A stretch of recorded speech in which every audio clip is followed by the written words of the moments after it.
মশলাদার সরষে ইলিশ, এর জন্য আমি ইলিশে নুন, হলুদ এবং তেল মাখিয়ে নিয়েছি।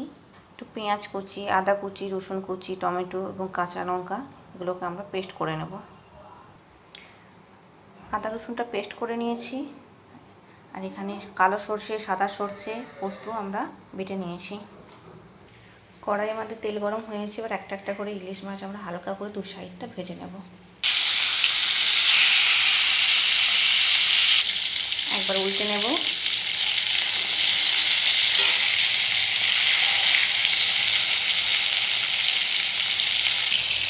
আমাদের হয়ে গিয়েছে। এগুলো জাস্ট আমরা তেলে এধার ওধার করে আমরা উল্টিয়ে নেব।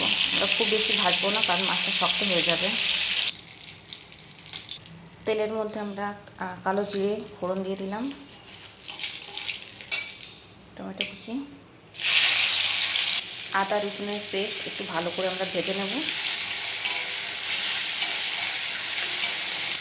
মশলাটা আমাদের ভাজা হয়ে গিয়েছে। এর মধ্যে কাঁচা লঙ্কা, সর্ষে যে পেস্টটা ছিল ওটা দিয়ে দিলাম। পরিমাণ মতো জল দিয়ে দেব।